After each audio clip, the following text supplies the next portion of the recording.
Hey, everybody. You're listening to the OMG Tarot podcast. I'm your host, Lindsay, aka OMG Tarot.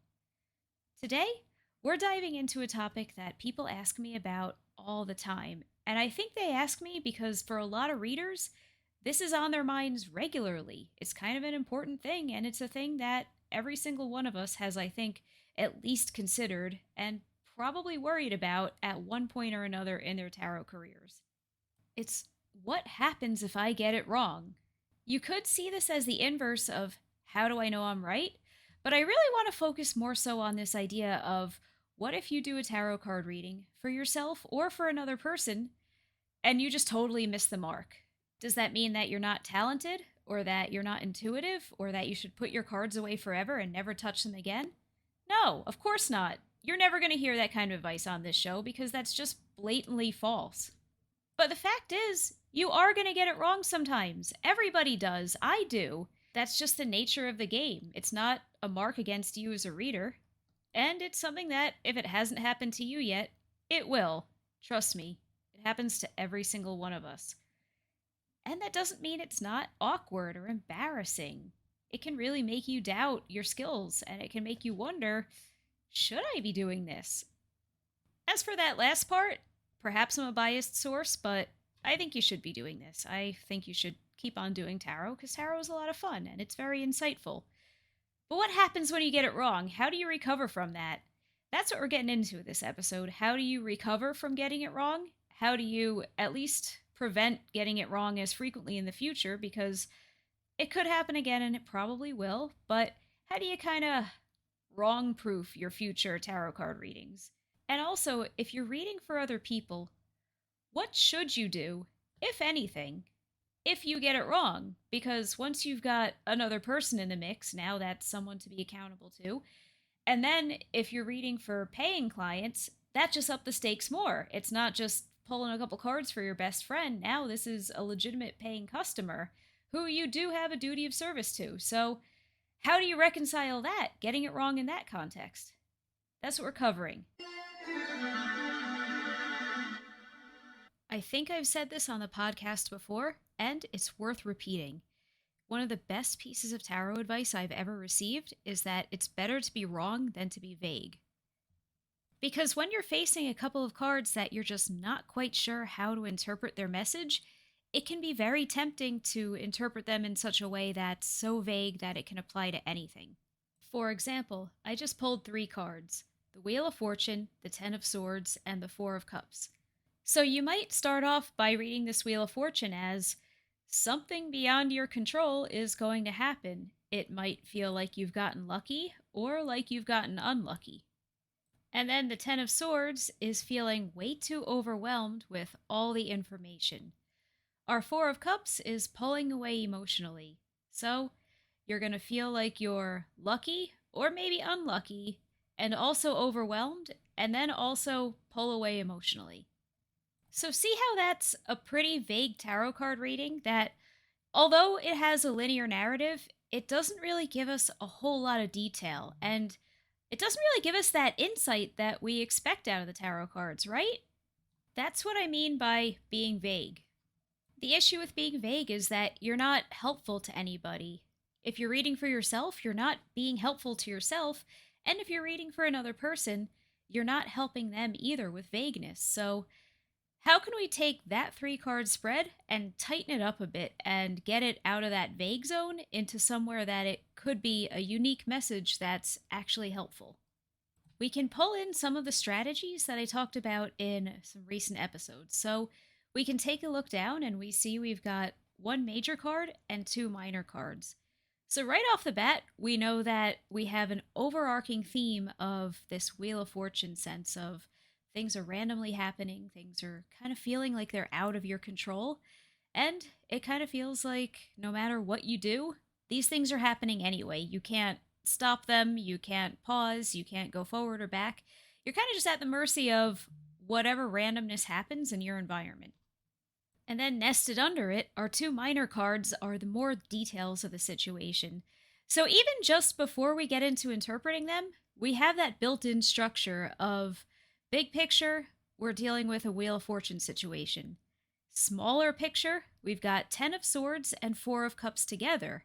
I don't think our vague reader was necessarily wrong either. They were just vague. So we've got our 10 of swords. We see that feeling of overwhelm from all the information getting piled on of like, I'm feeling like I'm being bled out here.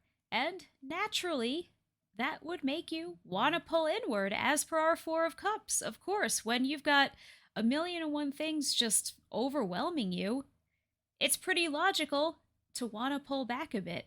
But pull in the elements of these two cards because we've got the mind over in our swords card and then the feelings over in our cups card. So add those details in. Tell us exactly what area of the querent's life you're talking about because it's right there in the suit. We know that they're feeling mentally stressed out from all this just facts and data and info that they got to deal with. And then emotionally, they're responding as per the cups. So be specific about the details because the details are what make a tarot card reading not vague.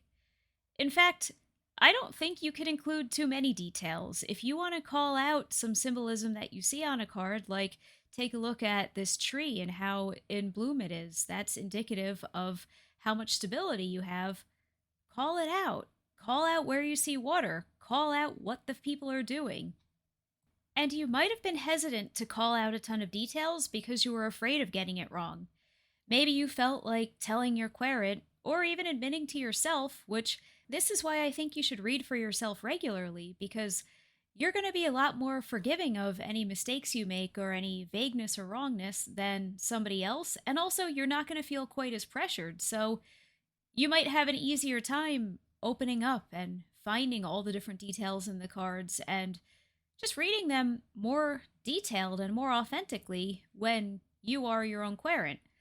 So, anyway, maybe you were vague because you didn't feel quite brave enough to be so specific about the reading. Maybe you didn't want to call out a tree that's all full in bloom, symbolizing stability and abundance, because you weren't quite sure if they're actually experiencing that, and you didn't want to talk in absolutes because that makes it a lot easier to be wrong.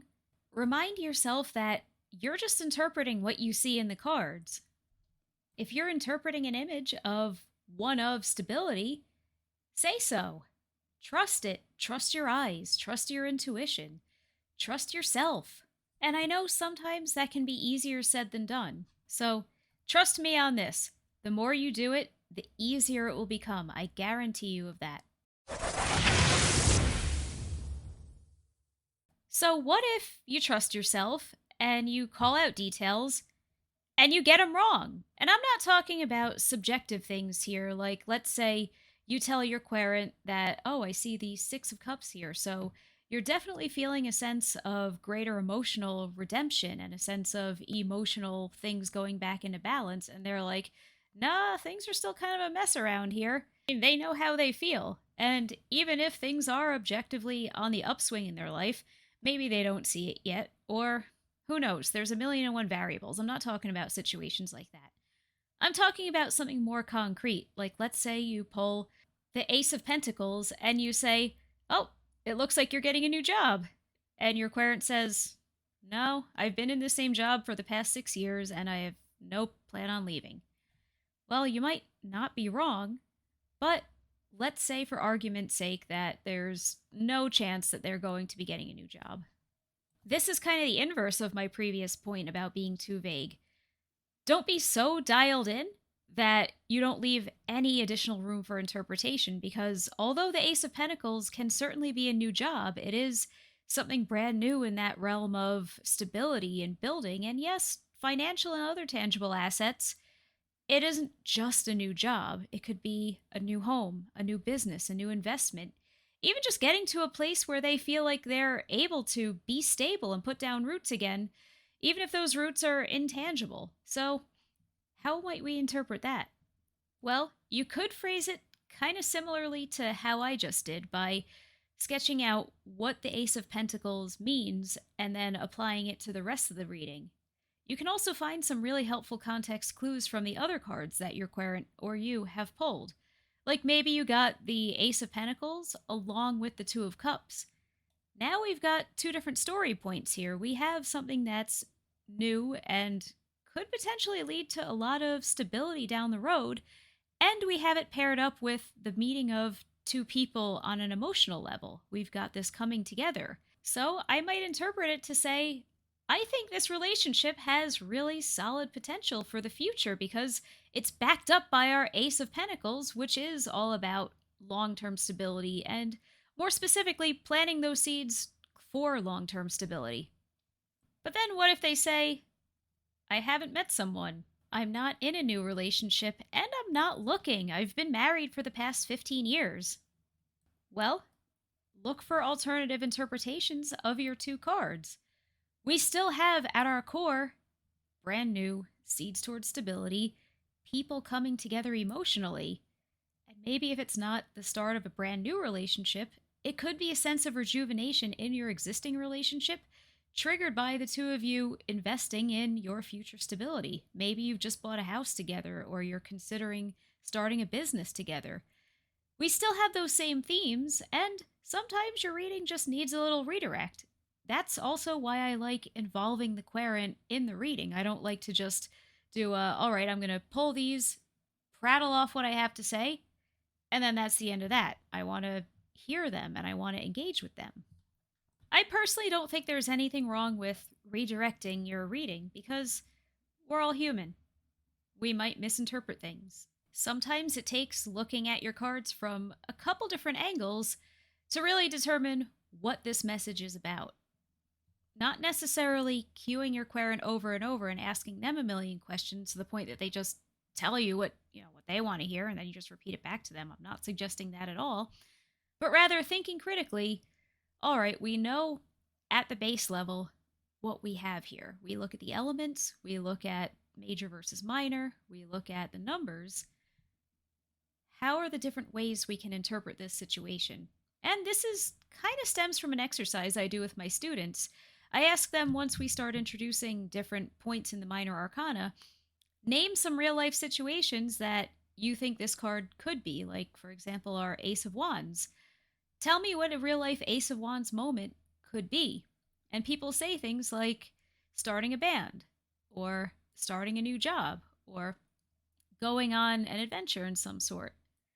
And then we can apply that to all different cards. We can apply it to the majors too, but just let's talk about the minors for now because the majors, like I've mentioned, they're more big picture. They're more energetic, which I know all the cards are energetic, but for me, that's kind of how I interpret them is more like the majors are kind of like modes and the minors are a little more of like, well, what's going on day to day? So talk to me, what might a Four of Cups moment be? It could be a digital detox. It could be choosing to get off social media for your own mental health. It could be taking a much needed vacation away. It could be enforcing boundaries, choosing to say no. What could a real life Ten of Swords moment be? Maybe it's a performance review. Maybe it's getting news back from the law schools that you applied to. Thinking in scenarios can be a really helpful way to avoid being vague and to see how the cards fit together because you're almost never going to do a reading that's just one card. You're going to have at least two, probably at least three, maybe more than that. And then when you think about all the real life situations that you're seeing in all of these cards, you start to see how the story fits together and how it has a unique message for you or for your querent. That, I think, is kind of stepping ahead a bit and getting into the territory of how do you wrong-proof your readings for the future? Because you can't entirely prevent getting it wrong. Sometimes you think, hey, this story makes so much sense, I've totally got it. And then you're just incorrect, like objectively so. It happens. But I think developing that skill set can make that happen a bit less frequently. So as far as wrong-proofing yourself for the future, I think definitely thinking in scenarios and knowing how to look at cards in terms of major versus minor, how are we nesting this, elements, numbers, all of that stuff. So really just having a good solid grip on the cards and their meanings to begin with before you even start applying your intuition over that framework is really your first step. I know that might sound like rote memorization, and there is some element of that to it. I don't think you memorize the cards to read the cards, but I do think you need to be familiar with what do the elements mean, what do the numbers mean. That's the tarot system. If you don't like working within a system, get some oracle cards. Because the meanings that you just make yourself familiar with, that's not the intuitive part. That's just what you're using. Think of that's like the tools that your intuition uses when you interpret the cards. So, all right, we've got a solid grip on the deck itself and what the textbook, so to speak, meanings are. That's step 1 for wrong proofing yourself. Step 2, thinking in scenarios.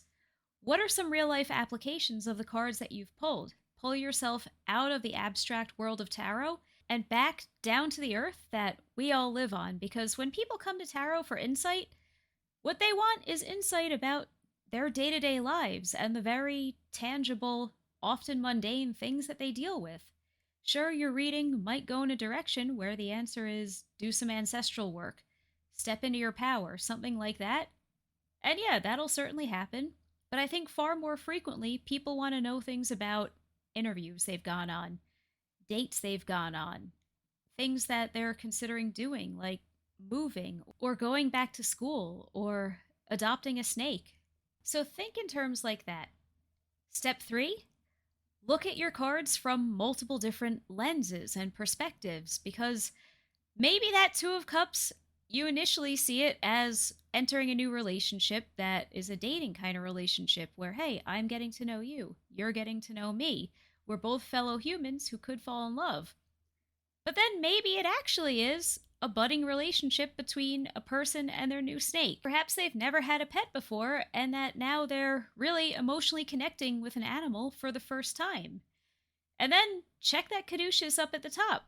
Maybe this person needed an animal in their life to heal them in some sort of way. Maybe this is actually a very therapeutic relationship, and it's the beginning of something beautiful that's going to make this person feel like it was absolutely one of the best choices they made to adopt that snake. So just know that while the 2 of Cups is the dawn of a relationship and one where the focus is on what are we both bringing to it emotionally, not all relationships are romantic. It could be a platonic relationship. It could be a relationship to a career or an ideology. It could be any sort of relationship where there's a lot of freshness and emotional vulnerability and emotional sharing happening.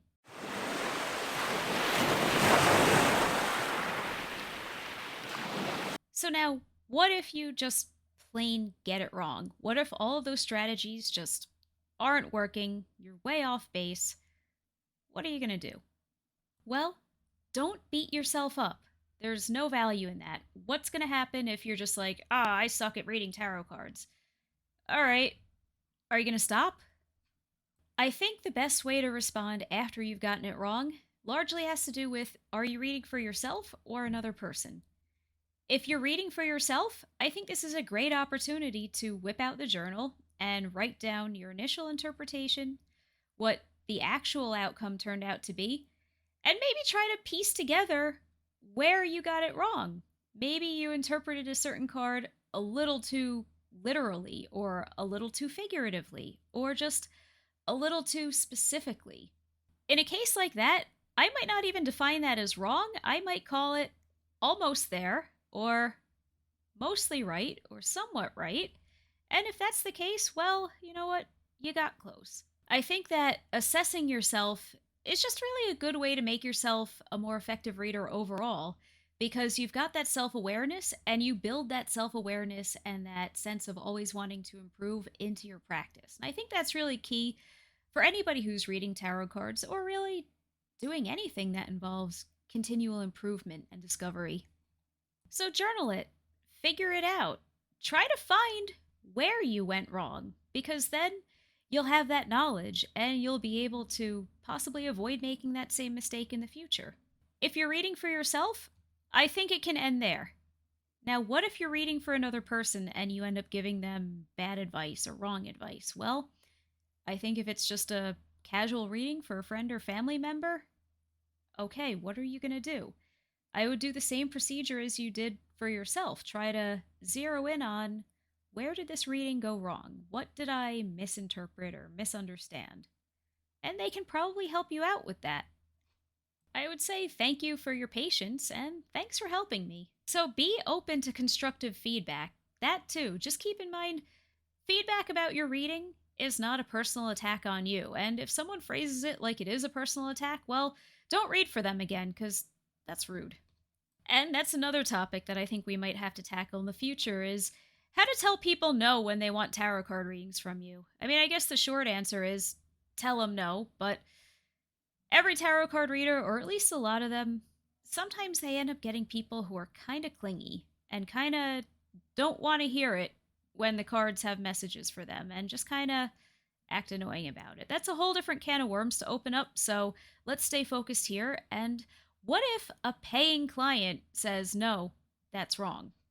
Depends on the scenario, in my opinion. If you're blatantly talking about what's going on right now and it's just overtly wrong, it's your call. I would personally offer their money back because you know what? Sometimes we're just not going to connect. Sometimes it's just not going to work. If I can't deliver a valuable reading, I'd like to at least deliver good customer service. That's kind of my take on it. But what if we're reading about something that'll happen in the future?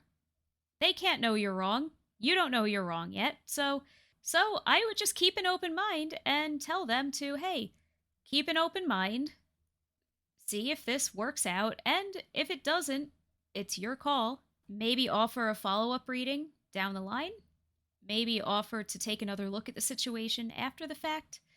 Totally up to you. This isn't really something I do a whole ton, but I'm just trying to think on how can you possibly add in that value? How can you make sure you're delivering something that makes people feel respected, that makes them respect you, that overall just makes that querent reader relationship feel like a healthy, sincere, trustworthy one? Because that's important. That's so critical. And now, what if they come back to you days or weeks or months after the fact and say, hey, your reading was completely wrong, completely trash?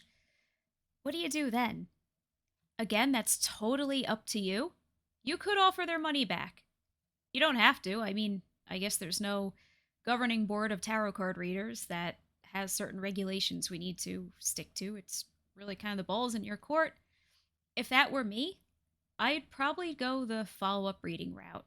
And if they want that, great. I probably wouldn't charge for that one. Or if they said, no, I don't want that, just give me my money back, I'd probably take that on a case-to-case basis, depending on what did I even say? What did I even get wrong? And is there the possibility that they're wrong? It's a sticky scenario to be in, and I think there isn't one good uniform piece of advice because every single situation like this, which in my experience are quite rare. I actually haven't ever had somebody come back to me months after the fact and say, hey, your reading was completely wrong. But then again, remember, when I read for the public, it tends to be in like vendor fair and party scenarios. I don't really do a whole ton of one-to-one readings, and I wonder if you're somebody who does a lot of one-to-one readings with individual clients, might this be a situation that occurs more frequently just because you have a higher level of trust and a higher level of commitment on all parties' parts, and you probably go quite a bit deeper with the readings. If you have an ongoing one-to-one correspondence type relationship with a querent, they're probably trusting you with a lot heavier stuff, and you're probably going a lot more in detail with your readings. It's not so much like, we're all having fun at the bridal shower. Woo, what do my cards say? So I don't mean for this to sound like cop-out advice, but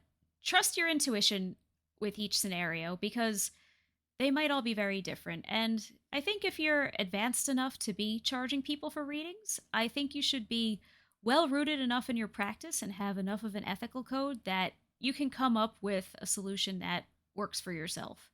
And I think that if you're not yet confident enough to get it wrong or deep enough in your convictions to be able to develop, all right, what will I do if I get something wrong or I give someone improper or incorrect advice from the cards, you're probably not ready to start charging people for readings. And that's fine. That's okay. That doesn't mean you never will, but I think that those are two non-negotiables if you were to go into business for yourself as a tarot card reader. So if you're not quite there yet, no worries. Keep reading for your friends. Keep reading for your family. Keep reading for your pets.